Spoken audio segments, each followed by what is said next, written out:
वीरों की भूमि उदयपुर में आयोजित ऑल इंडिया मिनिस्टर कॉन्फ्रेंस में मैं यहाँ मंच के ऊपर उपस्थित माननीय मंत्री राजभूषण चौधरी जी, माननीय सभी मंत्रीगण एवं यहाँ उपस्थित सभी अधिकारीगण, मैं मोक्ष और ज्ञान की भूमि बिहार की तरफ से आप सबों को नमस्कार करता हूँ। हमें ये बताते हुए हर्ष हो रहा है कि माननीय मुख्यमंत्री नीतीश कुमार जी के नेतृत्व में बिहार सरकार ने वर्ष 2016 से ही हर घर नल का जल निश्चय की शुरुआत की। उस समय बिहार के मात्र 2% घरों में ही नल का जल की व्यवस्था थी, लेकिन हमने मिशन मोड में सभी ग्रामीण परिवारों तक नल का जल उपलब्ध कराया। राज्य सरकार ने अपने संसाधनों से वह कार्य कर दिखाया जो वर्ष 2019 में जल जीवन मिशन के रूप में राष्ट्रीय अभियान बन चुका है। लोक स्वास्थ्य अभियंत्रण विभाग एवं पंचायती राज विभाग द्वारा ग्रामीण क्षेत्र में 1,23,936 अदद जलापूर्ति योजनाओं का निर्माण किया जा चुका है। इस योजनाओं के माध्यम से 1,74,47,055 अदद घरों में गृह जल संयोजन प्रदान कर पेयजलापूर्ति की जा रही है।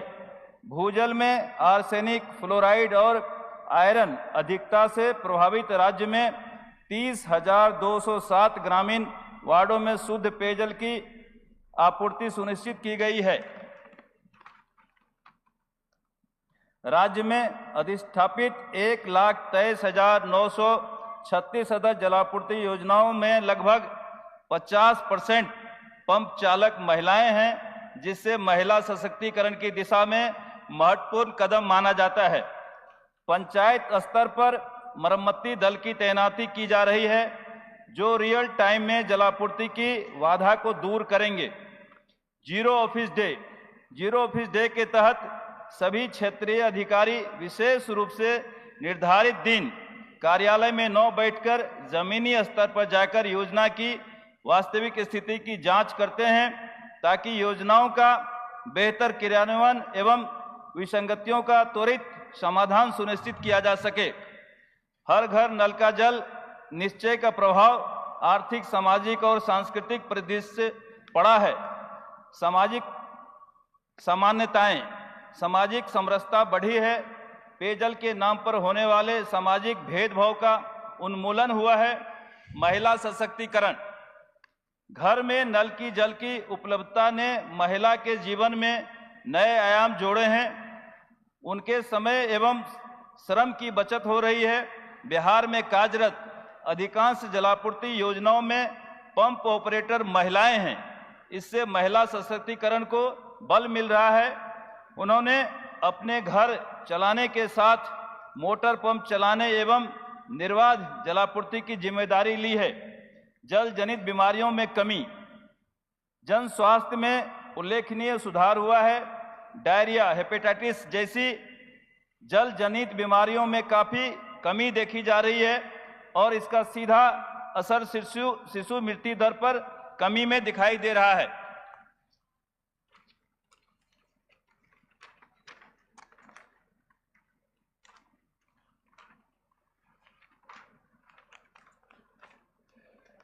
इसके अलावा ग्रामीण क्षेत्र में रोजगार सृजन, 2 लाख से अधिक युवाओं महिलाओं को प्रत्यक्ष रोजगार मिला है और पेयजल की सुलभ उपलब्धता से उद्यमित रोजगार के नए अवसर बने हैं।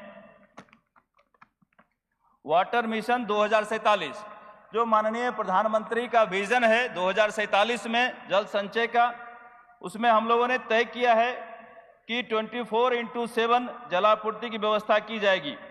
70 लीटर प्रति व्यक्ति प्रतिदिन के स्थान पर 135 लीटर प्रति व्यक्ति प्रतिदिन के दर से जलापूर्ति कराया जाएगा। भूगर्भीय जल स्रोत के स्थान पर सतही जल स्तरों पर आधारित बहुग्रामीय जलापूर्ति योजना, ये बिहार सरकार का सबसे महत्वपूर्ण योजना है MBS, जो हम लोगों ने अभी तक 12 जगहों पे प्लांट कर चुका है। जिससे 1 MVS से लगभग 20 पंचायत यानी कि 35 से 40 हजार घरों में जलापूर्ति की जाती है। 11 MVS हमारा पाइपलाइन में है और 47 का हमारा लक्ष्य है। उस लक्ष्य में हम लोगों ने तय किया है कि लक्ष्य से पहले पूरे राज्य में 150 स्थापित करेंगे MVS, जिससे हर व्यक्ति को भूजल गर्भ ना निकालना पड़े। हम सतही वाटर से हर एक व्यक्ति को पानी पहुंचाने का काम करेंगे। आधुनिक तकनीक और सूचना प्रौद्योगिकी के माध्यम से जलापूर्ति व्यवस्था को चाक चौबंद करना, स्मार्ट वाटर मीटर लगाकर जल खपत और जल बर्बादी की निगरानी करना। बाकी के हमारे सचिव आए हुए हैं इरिगेशन के, ये विस्तार से बताएंगे। हमारे इरिगेशन मंत्री नहीं आए हुए हैं, लेकिन हम उनके बारे में कुछ बताना चाहते हैं। माननीय हमारे पाटिल साहब यहाँ पे नहीं है, सेक्रेटरी महोदया बैठी हुई हैं।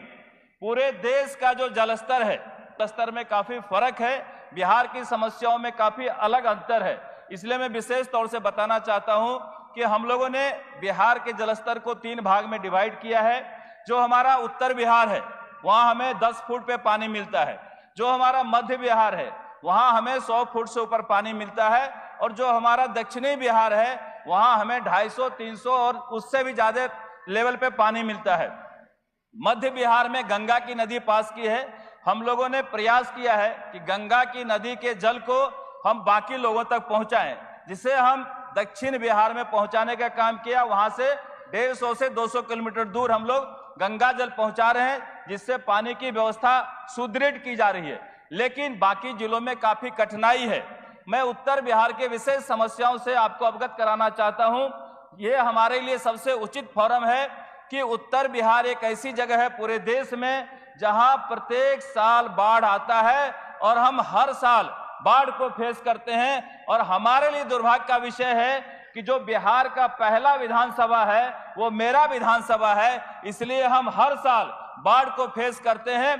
पिछले 20 सालों से मैं विधायक हूं और हर एक साल कहीं न कहीं बाढ़ आता है। और कोसी नदी, जो बिहार की कोसी नदी है, इसे दुनिया का सबसे सेकेंड चंचल नदियों में गिनती किया गया है। ये नदी रातों रात अपना रास्ता बदल लेती है, दूसरे गांव में चली जाती है, गांव का कटान हो जाता है, जिसको सही ढंग से चालू रखने के लिए हमने बिहार की सरकार ने बांध का निर्माण किया है।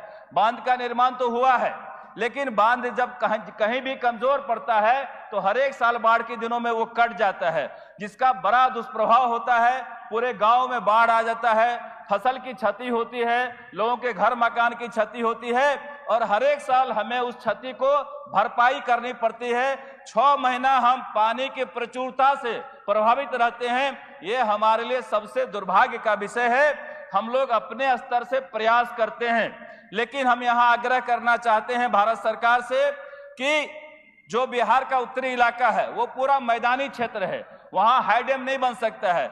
हमारे लिए दुर्भाग्य है कि नेपाल से नदियां आती है, दर्जनों नदियां नेपाल से आती है, जो पूरे बिहार को बर्बाद करने का काम करती है। हम 6 महीना बर्बाद होते हैं पानी से और 6 महीना हमें व्यवस्थित होने में लगता है। हम माननीय प्रधानमंत्री जी से और माननीय अपने जल शक्ति मंत्री से आग्रह करना चाहते हैं कि नेपाल की सरकार से बात करके और नेपाल के भूभाग में वहां हाई डैम बनाने की व्यवस्था करें। जब तक ये हाई डैम नहीं बनेगा तब तक हमें हर साल परेशानी होगी और इस परेशानी से निदान के लिए हमें भारत सरकार के पास हमेशा कुछ न कुछ मांगना पड़ेगा।